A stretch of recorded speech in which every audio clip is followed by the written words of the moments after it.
آسان درس قرآن نحمده ونصلي ونسلم على رسوله الكريم اما بعد فاعوذ بالله من الشيطان الرجيم بسم الله الرحمن الرحيم وما أفاء الله على رسوله منهم فما أوجفتم عليه من خيل ولا ركاب ولكن الله يسلط رسله على من يشاء والله على كل شيء قدیر۔ اور اللہ نے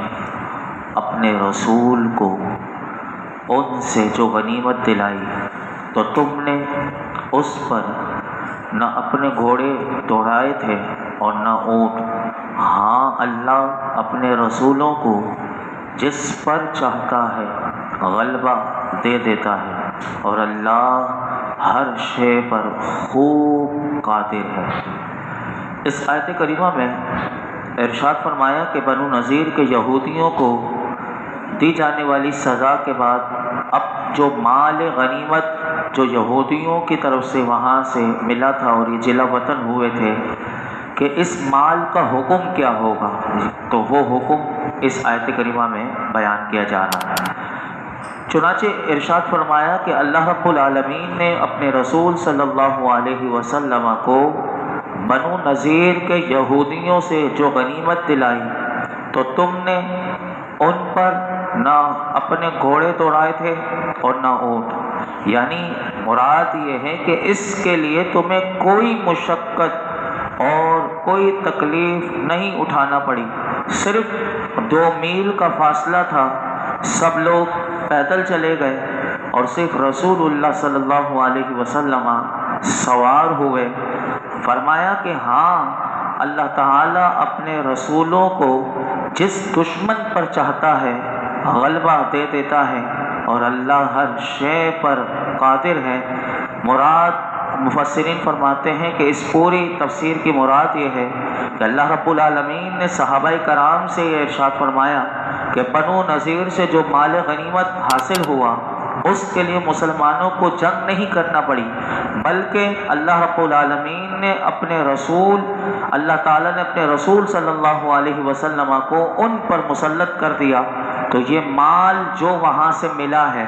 یہودیوں کا جو مال ہے، فرمایا کہ یہ نبی اکرم صلی اللہ علیہ وسلم کی مرضی پر موقوف ہے کہ وہ جہاں چاہیں خرچ کریں۔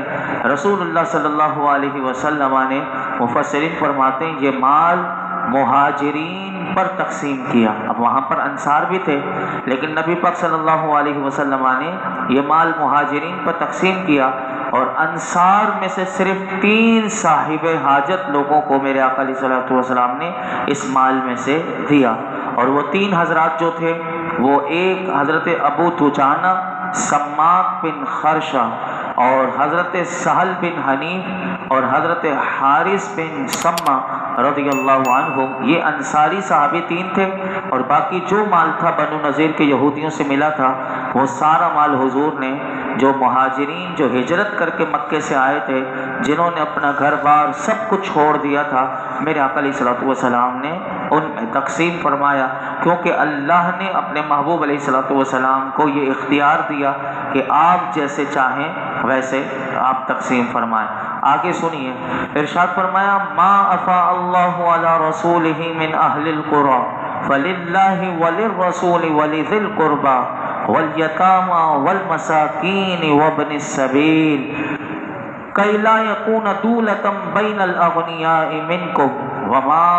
آتاکم الرسول فخذوہ وما نہاکم عنہ فانتہوا واتقوا اللہ ان اللہ شدید العقاب۔ اللہ نے اپنے رسول کو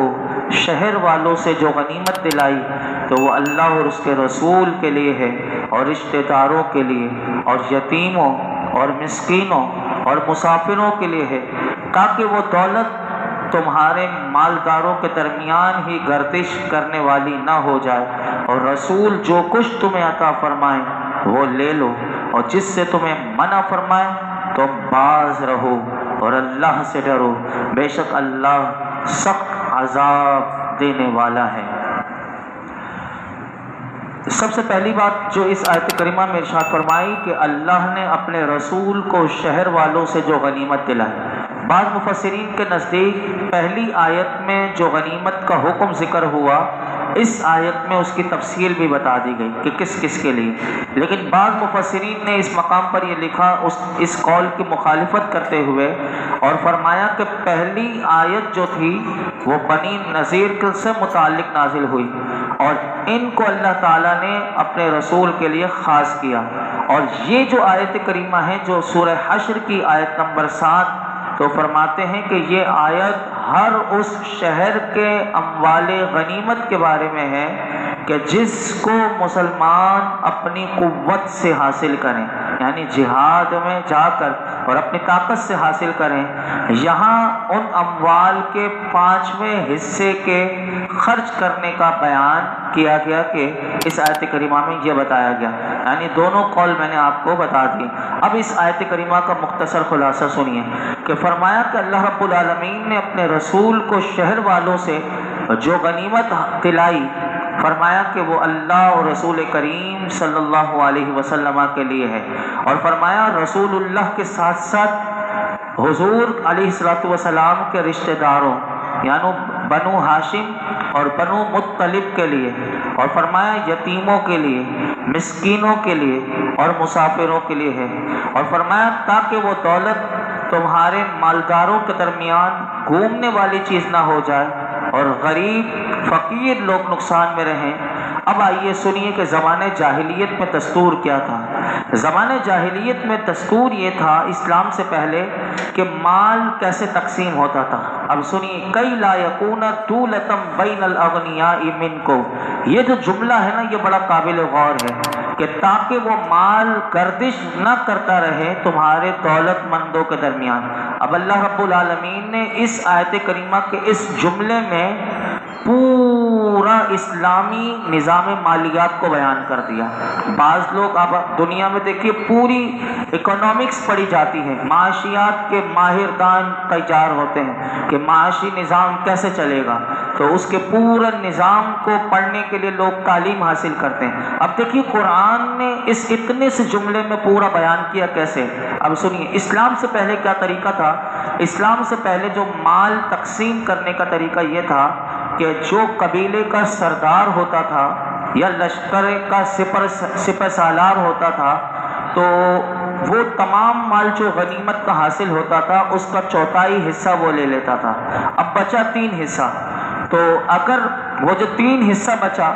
اس بقیہ مال میں سے بھی اگر اسے کوئی چیز پسند آتی تو وہ سپہ سالار اس میں سے بھی لے لیتا، اور 1 حصہ تو پورا لے لیا اور 3 حصہ چھوڑا۔ اب جو 3 حصے بچے تو اس میں جو مالدار طبقہ ہوتا تھا اور با اثر و رسوخ رکھنے والے طبقے ہوتے تھے تو وہ لوگ آپس میں بانٹ لیتے تھے، اور غریبوں کو جو چیز ملتی تھی وہ برائے نام ملتی تھی۔ یہ اسلام سے پہلے طریقہ تھا۔ ابتدا میں مسلمانوں نے بھی اسی دستور اسی طریقے کے مطابق جب یہ مال غنیمت ملا تو اب رسول اللہ سے عرض کرنے لگے مسلمان کہ یا رسول اللہ، آپ یہ جو مال ملا ہے اس مال میں سے 1/4 حصہ آپ لے لیں، باقی ہم آپس میں بانٹ لیں گے۔ اب یہ حضور کو یہ عرض کی گئی۔ حضور کی بارگاہ میں جب یہ کہا گیا تو میرے آقا علیہ الصلوۃ والسلام نے ارشاد فرمایا اللہ تعالیٰ اس بے انصافی کو کیسے گوارا فرماتا، چنانچہ اللہ رب العالمین نے اموال غنیمت کی تقسیم کا الگ طریقہ کار جو ہے وہ مقرر فرمایا، اور مال فی کی تقسیم کے لیے ایک الگ طریقہ اللہ تعالیٰ نے بیان کر دیا۔ اب اس تقسیم کا بنیادی طریقہ کیا پایا؟ اس کا طریقہ یہ پایا کہ ان اموال کو اس طرح تقسیم نہ کرو کہ صرف تمہارے مالدار اور مراعات یافتہ طبقے میں ہی یہ مال گردش کرتا رہے۔ اب آپ دیکھیے، اگر آپ اس کو دیکھیں گے تو ہمارے ملک میں یہ نظر آئے گا آپ کو کہ سارا جو مال ہے قرضہ لے رہے ہیں، سودی نظام کا سارا قرضہ لے کر اب یہ سارا قرضہ گھومتا انہی مراعات یافتہ جو حکمران ہیں انہی کے درمیان یہ گھومتا رہتا ہے، یہ سارا ختم ہو جاتا ہے، غریب کو کچھ بھی نہیں ملتا۔ یہی تھا اب اللہ رب العالمین نے اس آیت کریمہ میں یہ تقسیم کا بتایا کہ تقسیم کا یہ طریقہ نہیں کہ صرف عمرا یعنی جو پہلے سے مالدار ہیں اور مراعات یافتہ طبقے میں ہی یہ مال گردش کرتا رہے اور غریب بیچارے حسرت سے ان کا منہ دیکھتے رہیں. اللہ تعالیٰ نے صاف طور پر حکم دیا کہ اللہ کے نزدیک یہی چیز پسندیدہ ہے کہ وسائل معیشت کی تقسیم اس طرح کی جائے کہ غریب امیر سب کو فائدہ پہنچے, غریب کو بھی پہنچے امیر کو بھی برابری کی بنیاد پر فائدہ پہنچے. یہ اب آپ دیکھیں یہ صرف اموال غنیمت اور مال فی کی تقسیم میں اسلام نے اس کو ملحوظ نہیں رکھا, بلکہ اسلامی نظام حیات کی یہ روح رواں ہے کہ اسلام یہ چاہتا ہے کہ ملکی وسائل جو بھی ہیں وہ سکڑ کر صرف ایک مخصوص طبقے میں مرتکز نہ ہو جائے, بلکہ وہ چاہتا ہے کہ اس کا پھیلاؤ جو ہے وہ زیادہ سے زیادہ وسیع ہو. اسی لیے آپ اسلام کا اگر نظام معیشت کو پڑھیں گے تو آپ اس کی اصول کو دیکھیں گے تو اس میں آپ کو یہ ملے گا کہ اسلام نے وہ تمام راستے بند کر دیے کہ جس سے سرمایہ سکڑ کر وہ چند لوگوں کے ہاتھوں میں آ جائے, بلکہ اسلام یہ چاہتا ہے کہ اس کے دائرہ کار کو وسیع سے وسیع تر کیا جائے. وہ پیش بندیاں کون سی ہیں کہ جو سرمایہ کو سکڑ دیتی ہیں, اس پر ایک سرسری میں آپ کو بتاتا ہوں جائزہ جو مفسرین نے لکھا. مفسرین کہتے ہیں کسب معاش کے وسائل کو دو حصوں میں بانٹ دیا گیا. اب آپ دیکھیں اسلام میں حلال ہے یا حرام ہے, دو چیزوں میں بانٹا گیا, یا تو حلال میں بانٹا گیا یا حرام میں بانٹا گیا. اور حرام میں ایسے تمام وسائل ذکر کر دیے گئے کہ جس کے ذریعے, اب حرام کیا ہوتا ہے, حرام میں یہ ہوتا ہے کہ بغیر محنت کے خطرات کا مقابلہ کیے بغیر بڑی آسانی سے دولت جو ہے وہ امٹتی ہوئی چلی آتی ہے. حرام میں یہی آپ دیکھیے گا, جو بھی حرام ذرائع ہوں گے اس میں کیا ہوتا ہے کہ محنت ہوتی نہیں اور خطرات کا مقابلہ ہوتا نہیں اور بڑی آسانی سے دولت کھنچتی ہوئی چلی آتی ہے. وہ کون کون سے ذرائع, سود دیکھ لیں, جوا دیکھ لیں, سٹا دیکھ لیں, ذخیرہ اندوزی دیکھ لیں, اسمگلنگ دیکھ لیں, چور بازاری دیکھ لیں, رشوت دیکھ لیں. یہ دیکھ لیجئے یہ ساری وہ چیزیں ہیں کہ جس میں محنت نہیں ہوتی اور دولت کھنچتی بھی ان لوگوں کے پاس چلی آتی ہے. اور بلا خوف و تردید پورے وثوق سے علماء کہتے ہیں یہ کہا جا سکتا ہے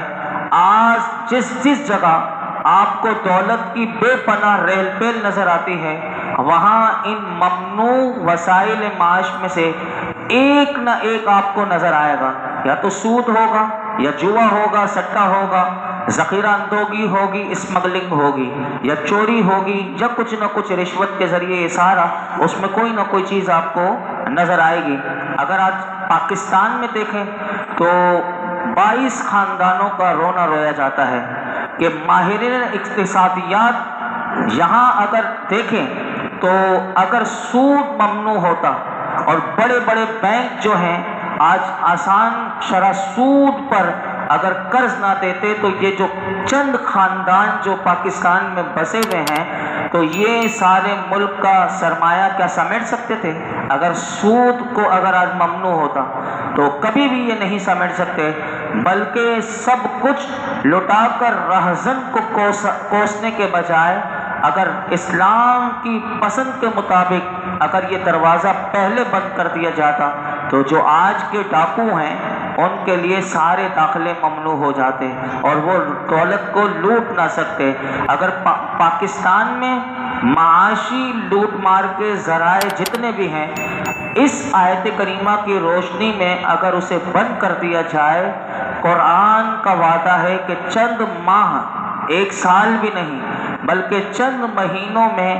کئی لا یکون دولتم بین الاغنیاء منکم, کہ جو اللہ نے فرمایا نا کہ مال گردش نہ کرتا رہے صرف تمہارے دولت مندوں کے درمیان, تو اس کی برکتوں کا احساس ہو جائے گا. اور حلال وسائل سے جو دولت کمائی جاتی ہے وہ ضخامت میں اس قدر تکلیف دہ نہیں ہوتی, اور پھر بھی اس کا سارا بہاؤ فقراء اور عوام کی طرف کرنے کے لیے اسلام نے مؤثر وہ تدابیر بھی دی۔ اب دیکھیے کہ اگر کوئی حلال ذرائع سے کما رہا ہے، بہت کما رہا ہے، لیکن اسلام نے پھر اسی کو دیا کہ اب دیکھ تو اپنی دولت کو کیسے خرچ کرے گا، تو کہا زکوٰۃ دے، عشر دے، صدقات کی صورت میں، اور اس کے علاوہ جس نے دولت کو جمع کیا تو وہ مرے گا تو اس کی نظام وراثت کا قرآن نے پورا، قرآن و حدیث میں وراثت کی تقسیم کا بتایا گیا کہ وراثت تقسیم کی جائے گی، اور اس طرح انسان جو ہے وہ اس نظام پہ چلے گا تو کسی پر بھی گرا نہیں گزرے گا۔ اور القرض، علماء کہتے ہیں کہ یہ آیت کریمہ جو اس کا یہ جو جملہ ہے یہ اسلامی نظام معاشیات کا پورا ایک ستون ہے۔ اور ہمارے ماہرین، اب دیکھیے کہ ایسے ایسے لوگ ہمارے اوپر مسلط ہیں کہ جو فرسودہ اور ناکارہ نظریات اپنانے کے بجائے اگر ان کے اندر ایمان کی ذرا سے بھی وہ روشنی ہوتی تو پھر وہ اسلام کے نظام مالیات کو اس آیت کریمہ کے اس جملے کی روشنی میں دیکھیں، اور پوری دیانتداری اور اخلاص سے اگر اس کو عملی جامہ پہنایا جائے تو کمیونزم ہو، کیپٹلزم ہو، اس کے دونوں پارٹوں کو پستی ہوئی دنیا دیکھے گی اور اس کی ممنون ہوگی۔ یہ اسلام کا نظام معاشیات ہے۔ اصل مصیبت ہمارے اوپر یہ ہے کہ جن ہاتھوں میں یہ زمام اقتدار ہے ان کے دل نور ایمان سے خالی ہیں، انہوں نے قرآن و حدیث سے کبھی کچھ سمجھنے کی کوشش ہی نہیں، ان کے دل جو ہیں وہ نور ایمان سے خالی ہیں۔ اسلامی تعلیمات پر عمل کرنے کے لیے علماء کہتے ہیں کہ جس اخلاص، جس ذوق اور جس یقین کی ضرورت ہے آج ہمارے حکمرانوں کے ہاتھوں میں وہ نظر نہیں آتی۔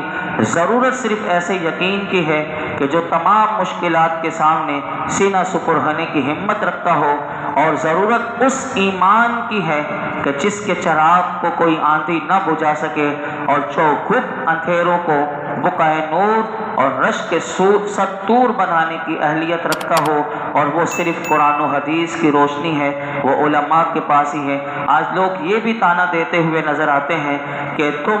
اگر علماء کے ہاتھ میں دے دیا جائے تو وہ کیا کریں گے۔ دیکھیے پھر علماء کے ہاتھ میں ہوگا تو پھر آپ مدارس کا نظام دیکھ لیں، آپ مساجد کا نظام دیکھ لیں کہ صرف ایک چھوٹا سا ہوتا ہے لیکن کہیں خیانت نہیں کرنے دی جاتی، اور خیانت سے روکنے کے لیے قرآن و حدیث کی جو حد بندیاں ہیں وہ لگا دی جاتی ہیں۔ تو آپ دیکھیں یہ مدارس چل رہے ہیں، اور یہ جو صرف یہی زکوٰۃ اور صدقے اور جو لوگ اپنا چندے سے مساجد کا نظام صرف دیکھ لیں، تو ملکی نظام اگر ہو اور امانت داروں کے لوگوں کے ہاتھ میں ہو اور قرآن و حدیث کی روشنی میں ہو تو یقین کیجیے اللہ نے پاکستان میں کیا کچھ نہیں دیا بلکہ یہ اس پوری دنیا کو دینے والا بن جائے۔ میں نے تو یہاں تک سنا کہ اگر کوئی ایسا ایماندار شخص بھی جو اس کام کی کوشش بھی کرے کہ پاکستان کو سودی نظام سے پاک کر دیا جائے تو اس کو راتوں رات اس کی سیٹ سے ہٹا دیا جاتا ہے، یا پھر اس کو کسی اور ٹھکانے لگا دیا جاتا ہے کہ یہ جرت بھی نہ کرے، اور جو یہودی ہیں بس وہ لوٹتے رہیں اور وہ بھکاری سے بھکاری بناتے رہیں، اور غریب کا خون جو ہے یہ حکمران چوستے رہیں، وہاں سے یہ عیاشیاں کرتے رہیں، اور ان کے بچے جو ہیں وہ خراب پتی بنتے رہیں۔ اس آیت کریمہ کا ایک جملہ جو ہے وہ کل انشاءاللہ ہم سماعت کریں گے کہ جو رسول تمہیں عطا کریں وہ لے لو، اور جس سے تمہیں منع کریں اس سے باز رہو۔ انشاءاللہ اس کی تفسیر ہم کل سماعت کریں گے۔ اللہ رب العالمین قرآن و حدیث کے اس نور کی روشنی میں اللہ رب العالمین ہمارے ملک پاکستان پر اپنا رحم و کرم نازل فرمائے، اور ہمارا پاکستان سود جیسی لعنت سے پاک ہو جائے، اور یہاں حلال ہی حلال لوگ کمائیں، اور حلال میں اللہ نے جو برکت رکھی ہے اس بات کو لوگ سمجھ جائیں، اور حرام کے جتنے ذریعے ہیں اس سے ہم بھی بچیں۔ اللہ ہماری نسلوں کو بچائے، اور جو اس میں لوگ ملوث ہیں اللہ قرآن کی برکت سے ان لوگوں کو ہدایت دے، اور جو نہیں ہے جن کے مقدر میں ہدایت اور وہ پاکستان کو برباد کرنے پہ تلے میں، اللہ ایسے ناپاک لوگوں سے ہمارے ملک کو پاک فرما۔ الحمدللہ رب العالمین والصلاۃ والسلام علی سید الانبیاء والمرسلین وعلی آلہ واصحابہ اجمعین۔ کہ اللہ پاک جو کچھ سنا اس میں کوئی غلطی کوتاہی ہو معاف فرما، ہمارے لیے سیکھنا سکھانا سمجھنا سمجھانا آسان فرما دے، ہم سب کو علم نافع عطا فرما۔ یا اللہ ہر قسم کے حرام ذرائع سے ہمیں بچا، حلال طیب روزی عطا فرما، جو تو عطا کر رہا ہے مالک اس پر ہمیں شکر کرنے والا بنا دے، اس میں برکت ڈال دے، ہمیں قناعت کی دولت دے۔